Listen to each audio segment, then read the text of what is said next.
Good afternoon. Welcome to Tribune News on Q, your go-to afternoon news source only here at Daily Tribune. We're live on Daily Tribune's Facebook page, Daily Tribune PH on YouTube, and at Daily Tribune Official on TikTok. For today's headlines. A DPWH engineer testified on Wednesday regarding the 92.8 million pesos flood control project in Pandi, Bulacan. DOTR Secretary Giovanni Lopez admitted Wednesday that the government's current budget allocation for two multi-billion peso railway projects is insufficient to cover their requirements for the year. House approves bill extending PRC ID validity to 5 years. The Philippine National Police denied manipulating security footage of the shooting incident at the Senate last week. The Office of the Ombudsman's investigations into Senator Chis Escudero and later Representative Martin Romualdez are now in the preliminary stage, Assistant Ombudsman Miko Clavano said on Thursday. China's move to restrict imports of pig and related swine products from the Philippines has renewed attention on the country's long-running battle against ASF. PSC and the City of Manila have expressed strong support for the proposed redevelopment of the Rizal Memorial Sports Complex. Singer-songwriter Isa Pressman dedicated a heartfelt birthday message to boyfriend James Reid as the actor-musician celebrated his 33rd birthday.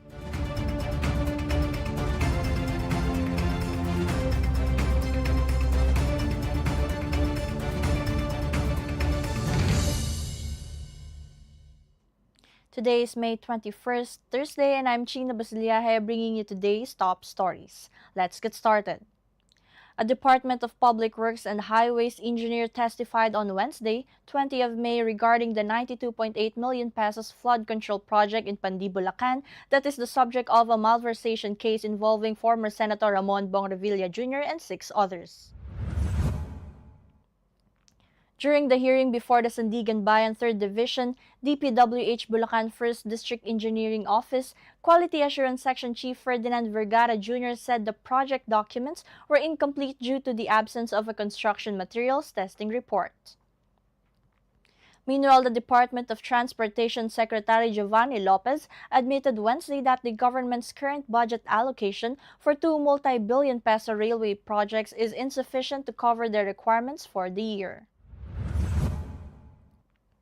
Lopez said the 2026 General Appropriations Act allocated 44.17 billion pesos for the North-South Commuter Railway and the Metro Manila Subway project. He cited that the amount falls short of the total funding needed to keep both massive infrastructure developments on track through the end of 2026. And a bill that seeks to increase the validity of professional identification cards or PIC issued by the Professional Regulatory Commission to 5 years has been approved by the House of Representatives on third and final reading. During the session late Wednesday night, House Bill number 8876 was approved on third reading with 266 members present voting in favor of the proposal, no negative votes, and only one abstention. And the Philippine National Police denied manipulating security footage of the shooting incident at the Senate last week after the Chamber's Sergeant-at-Arms claimed videos were spliced to fit a narrative. The integrity of our investigative process is paramount and the footage we presented is authentic, time-stamped, and direct from the source, leaving no room for claims of manipulation, PNP Chief General Jose Melencio Nartates Jr. said in a statement on Thursday. And the Office of the Ombudsman's investigations into Senator Chis Escudero and later Representative Martin Romualdez are now in the preliminary stage, Assistant Ombudsman Miko Clavano said on Thursday. Ombudsman Jesus Crispin Remulla previously said plunder cases would be filed against Escudero and Romualdez this month. The former speaker is also facing a money laundering complaint. And China's move to restrict imports of pigs and related swine products from the Philippines has renewed attention on the country's long-running battle against African swine fever and other livestock diseases, although the government said the measure will not affect current trade flows. The Department of Agriculture Bureau of Animal Industry on Wednesday, 20 of May, said the Philippines does not export live pigs, wild boar or related swine products to China, limiting the immediate economic impact of the restriction. And the Philippine Stock Exchange Index rose 0.94% or 55.16 points to close at 5,948.56, while the broader All Shares Index gained 0.41% or 13.68 points to 3,353.56. Most sectoral indices ended higher, led by services which climbed 1.58%, followed by holding firms at 1.24% and financials at 0.75%.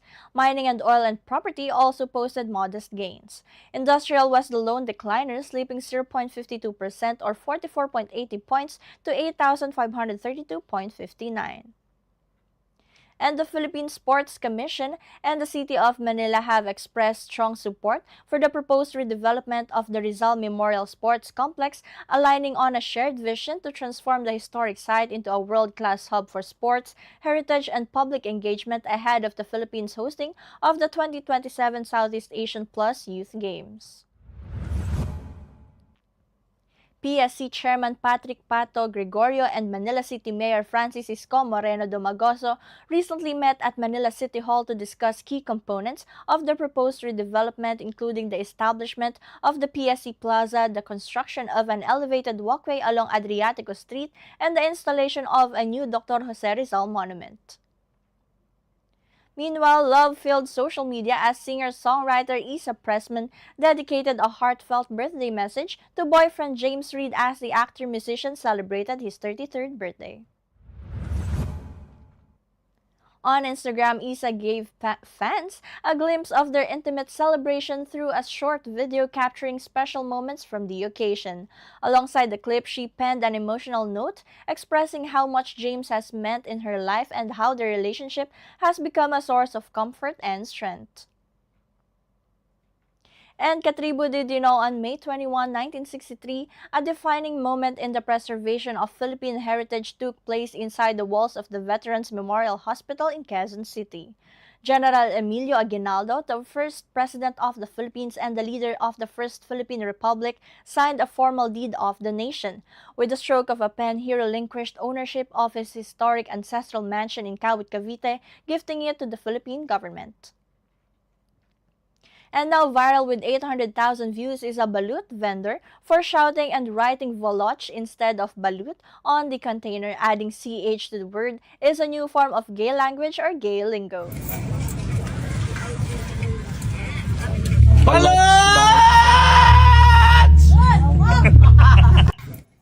That's all for now. Join us again at 4:30 p.m. still here on Daily Tribune's Facebook page, Daily Tribune PH on YouTube, and at Daily Tribune Official on TikTok.